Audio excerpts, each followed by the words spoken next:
Antes de continuar con los ciclos biogeoquímicos del carbono y el nitrógeno, y después de haber visto el ciclo del agua, en que, como vieron, es un ciclo particular porque la molécula no sufre ningún cambio químico, sino que solamente cambia de estado, sólido, líquido o gaseoso, quería hablarles de la importancia de las bacterias en los ciclos biogeoquímicos. ¿Por qué? Porque las bacterias juegan un papel fundamental en estos cambios químicos que se producen en los ciclos biogeoquímicos en general, exceptuando el del agua y algún otro.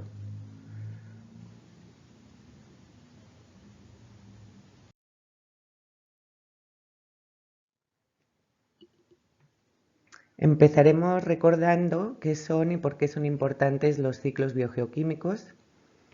Y decíamos que los ciclos biogeoquímicos son procesos naturales en los que los elementos circulan en diferentes formas químicas desde el ambiente hacia los organismos y a la inversa.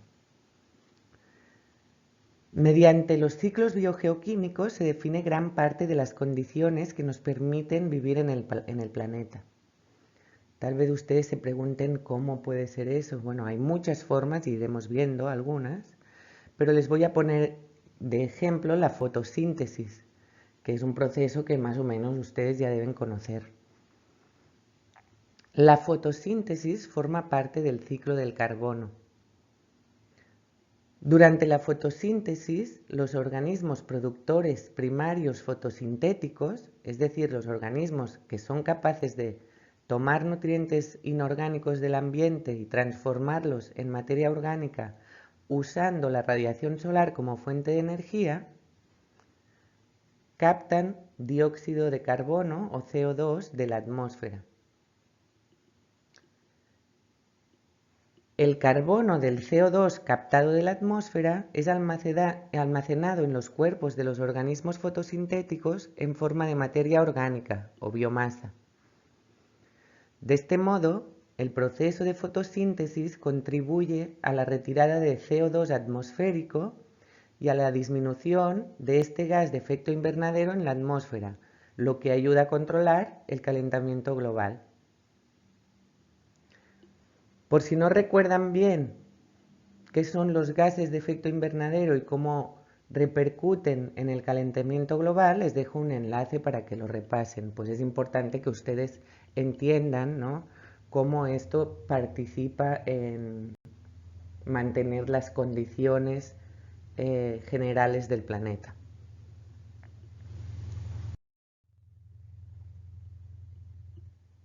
Hemos mencionado varias veces que en los ciclos biogeoquímicos los elementos fluyen entre el componente vivo o biótico y el componente no vivo o abiótico. El componente biótico se caracteriza por estar constituido de compuestos orgánicos, que son compuestos cuya estructura química gira en torno del carbono y cuya composición básica son los CHON que mencionábamos al inicio de esta unidad.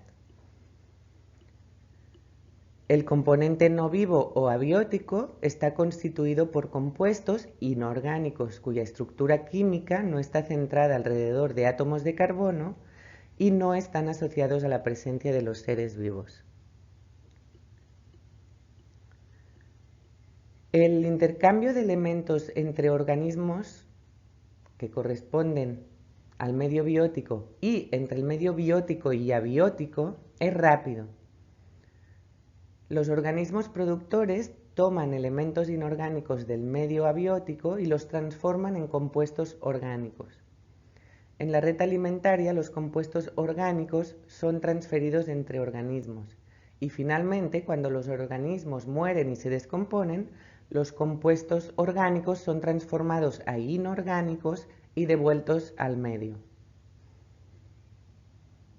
Por eso, el flujo entre medio biótico y abiótico y dentro del medio biótico es relativamente rápido. En cambio, los elementos inorgánicos en el medio abiótico fluyen de forma lenta y permanecen en sus formas inorgánicas largos periodos si no hay una intervención de seres vivos. Los reservorios, que ustedes ya saben lo que es, más importantes de elementos inorgánicos son la atmósfera y los depósitos sedimentarios.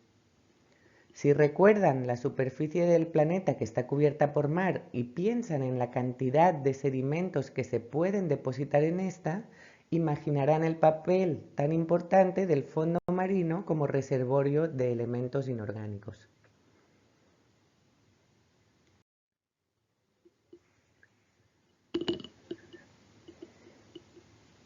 Las bacterias, y mejor dicho serían los organismos procariotas que incluyen bacterias y arqueas, son organismos clave en la transformación química de los elementos a lo largo de los ciclos biogeoquímicos.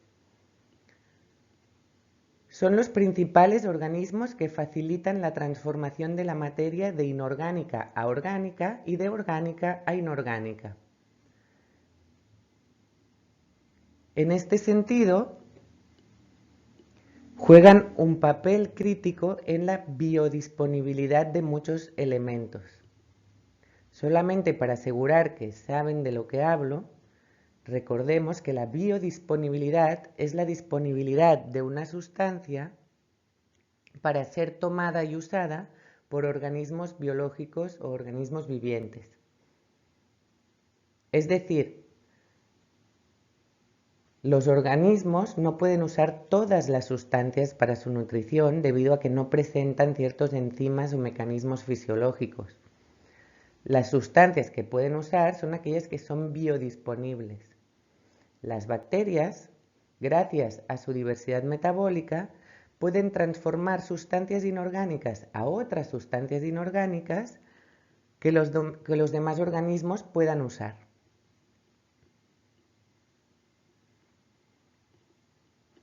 Por otro lado, las bacterias y algunos hongos pueden transformar la materia orgánica a inorgánica en el proceso que se denomina descomposición. Además, muchos productores primarios son bacterias que transforman la materia inorgánica en orgánica.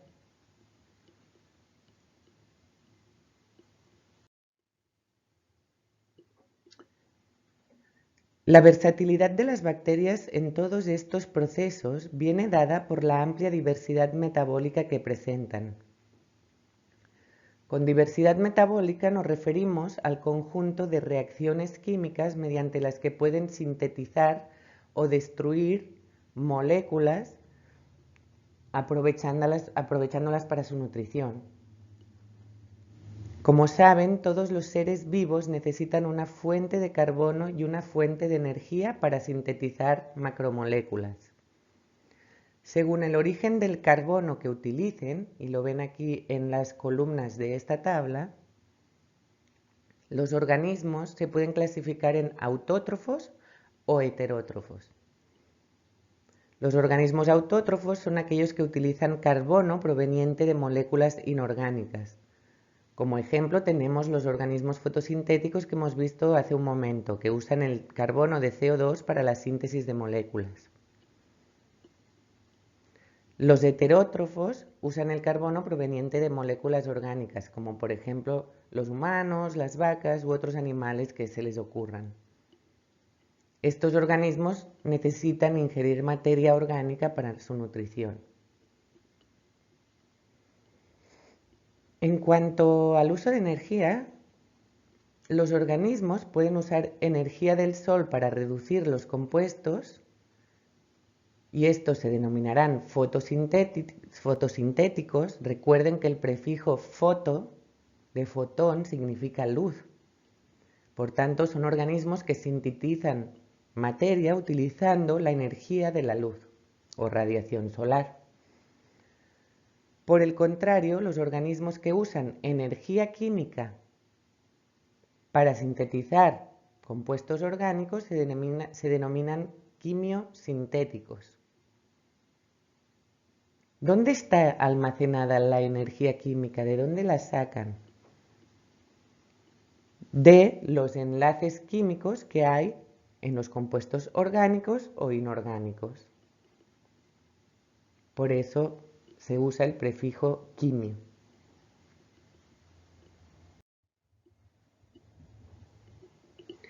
Por otro lado, las bacterias también son muy versátiles en el uso de oxígeno. Existen bacterias que son aerobias estrictas, lo que significa que para vivir requieren de la presencia de oxígeno. En este caso se asemejan, por ejemplo, al humano. Existen bacterias que son anaerobias estrictas, es decir, que para vivir necesitan un ambiente carente de oxígeno o anóxico, ¿no? Anóxico es sin oxígeno. Y si en el ambiente hay oxígeno, no pueden llevar a cabo sus funciones. Prácticamente podemos decir que mueren. Finalmente, existen bacterias que son anaerobias facultativas. ¿Qué significa? Que preferentemente desempeñan sus funciones en condiciones sin oxígeno, pero pueden también desempeñar sus funciones en presencia de cierta cantidad de oxígeno.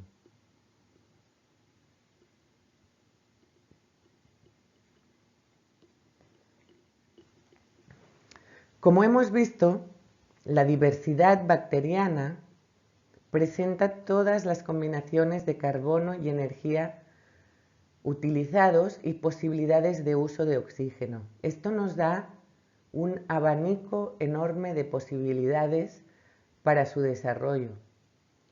Pero cada combinación restringe la ocurrencia de ciertas reacciones químicas a ambientes con propiedades determinadas.